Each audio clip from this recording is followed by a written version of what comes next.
오늘 영상에서는 최근 테슬라 단기 주가를 흔든 이슈들을 살펴보고 이 이슈들 및 앞으로도 생길 다양한 이슈들이 장기 투자자 관점에서는 왜 여전히 노이즈인지를 토니 세바님의 X커브를 바탕으로 보겠습니다. 먼저 최근 테슬라 단기 주가에 가장 직접적으로 영향을 주고 있는 요인은 여전히 존재할 수 있는 트위터 오버행 이슈라고 판단됩니다. 대부분 트위터 오버행은 트위터 인수만 종료되면 끝이 나는 것이다 라고 생각하였지만 최근 여전히 트위터 오버행이 존재할 수 있다는 가능성을 보여준 일련의 이슈들이 있었습니다. 트위터가 일론 소유의 비상장 기업이 되었고 그 과정에서 인수를 위해 테슬라 주식을 매도해야 되는 이벤트들도 있었지만 이젠 인수가 끝이 났기에 트위터가 미래 흑자를 내면 아무런 문제가 되지 않습니다. 그런데 만약 트위터가 흑자를 내지 못하고 오히려 실적이 악화되어 추가 현금 수혈이 필요한 경우까지 가게 된다면 결국 일론의 기업이기에 일론이 추가 수혈을 할 가능성이 가장 높다는 것, 그리고 일론이 추가 현금을 지급하기 위해서는 테슬라 주식을 매도할 수 있다는 것이 트위터 인수가 끝이 났지만 트위터 오버행이 여전히 존재하는 이유입니다.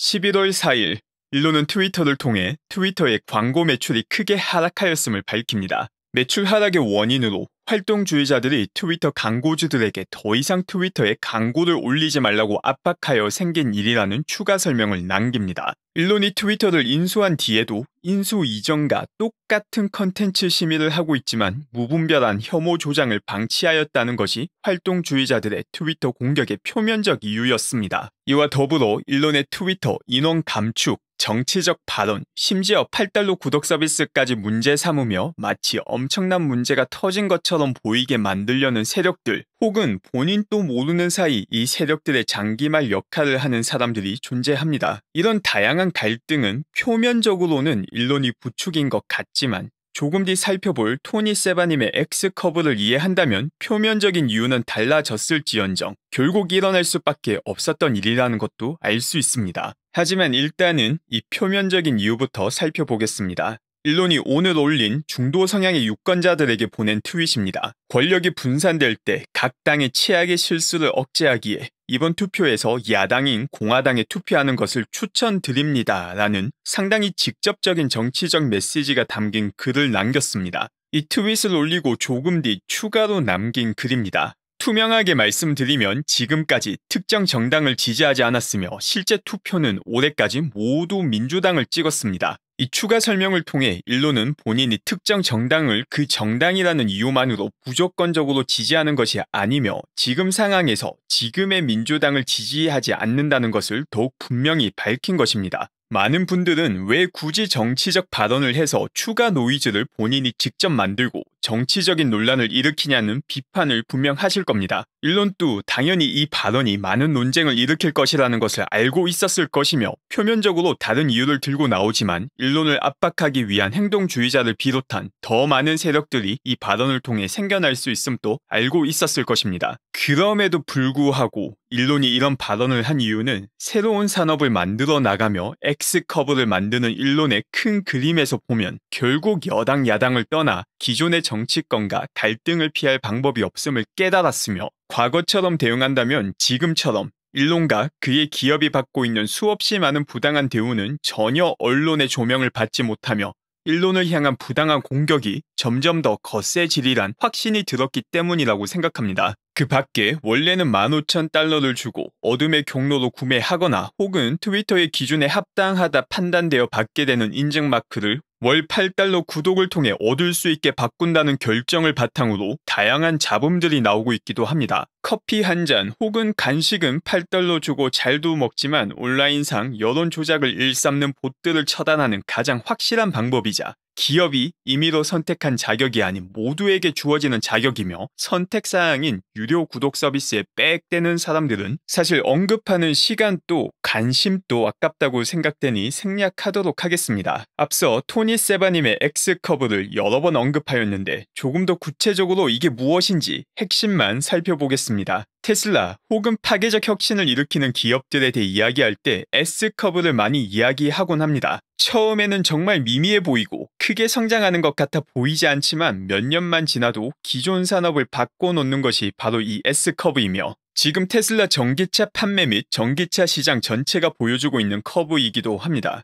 그런데 재미난 점은 산업을 뒤집어 놓는 파괴적 혁신은 사실 그렇게 새로운 현상이 아니라는 점입니다. 150년 전에도 기존 산업을 뒤엎어버리는 혁신은 S커브로 성장을 하였고 기존 산업은 이와 정반대의 S커브로 추락하였습니다. 과거에도 이 S커브 전체가 일어나는 시간은 보통 15년, S커브의 가속도를 타는 구간은 10년이면 이루어졌습니다. 혁신적 기술의 시장 점유율은 S커브로 성장하며 이에 대응하는 기존 산업의 시장 점유율은 뒤집어진 S커브로 쇠퇴하기에 이 둘을 겹쳐서 보게 되면 X커브가 만들어지는 것입니다. 이 X커브는 새로운 현상이 아니며 지속적으로 다양한 산업에서 반복되었으며 X커브가 생겨나는 빈도와 산업이 뒤집어지는 데 걸리는 시간은 점점 짧아지고 있습니다. 이처럼 X커브를 목격하는 빈도가 더 잦아짐에도 불구하고 X커브의 성격을 제대로 이해하는 사람은 아직까지도 극소수입니다. 미래의 X커브를 먼저 보는 가장 대표적인 인물이 정말 아무것도 존재하지 않던 2004년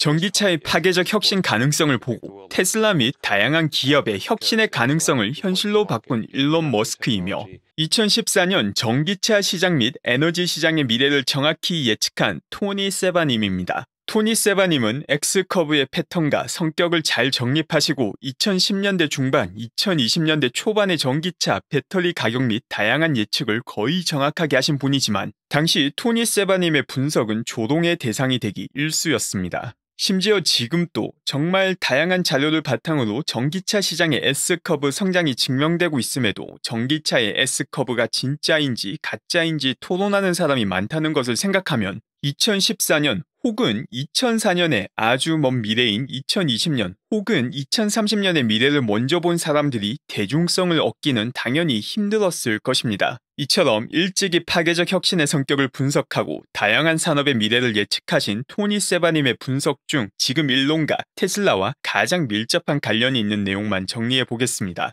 가장 중요한 내용은 X커브를 동반하는 혁신이 일어날 때 새로운 제품 혹은 서비스는 기존 제품 혹은 서비스보다 단순히 더 개선된 것이 아니라 새로운 확장성을 동반한다는 것입니다. 이런 X커브의 성격은 과거 혁신의 주인공들도 인지하지 못하는 경우가 많았습니다. 과거 최초의 대량 생산 차량으로 이동용 마일 시장에 커다란 변혁을 가져온 헨리 포드는 스스로 차량을 더 빠른 말로 표현을 하였지만 현실은 이동용 마일 시장을 잡아먹는 것에서 그치지 않으며 수십 배 더 큰 시장을 형성하게 되었습니다. 이것이 가능해진 이유는 과거 말로는 제공하지 못하던 새로운 가능성이 차량 덕분에 열렸기 때문입니다.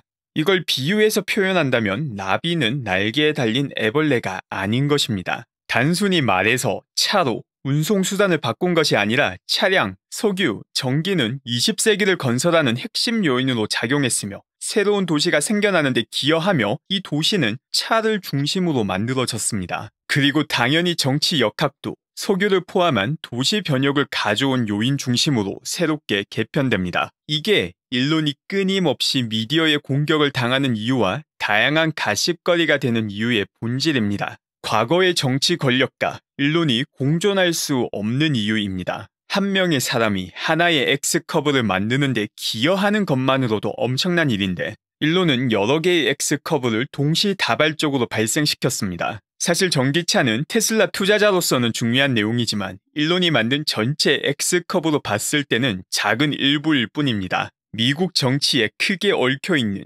기존 차량 제조업을 바꿔버린 게 전기차이며 국가 핵심 기술로만 취급되던 로켓 발사를 그 어떤 나라보다 효율적으로 그리고 저비용에 가능하게 한 것이 스페이스 X이며 어쩌면 판도라의 상자 같은 그렇지만 너무나 매력적인 새로운 가능성을 여는 AI의 최전선에 있는 것 역시 테슬라이며 제조업보다 더 크게 정치에 얽혀있는 석유 중심 에너지 사회를 송두리째 바꿔버리는 것이 테슬라의 에너지 비즈니스이기도 합니다. 이처럼 국가 단위에 영향을 주는 굵직한 기술 여러 개를 동시에 바꿔나가며 그 산업 자체를 뒤엎고 있는 사람이 일론인데 어떻게 기존 산업과 관계를 정립한 기존 정치인들과 미디어가 일론과 좋은 관계가 형성되겠습니까? X커브가 진행되며 생기는 변혁의 결과물로 일론이 겪고 있는 갈등을 이해한다면 지금 나오는 표면적 이유가 무엇이든 결국 다른 이유로도 표출될 수밖에 없었던 갈등임을 볼 수 있습니다. 하지만 이런 갈등이 일론의 X커브들, 특히 전기차와 에너지 그리고 자율주행을 포함한 AI에 영향을 주지 못하기에 장기적으로 노이즈일 수밖에 없는 것입니다. 감사합니다.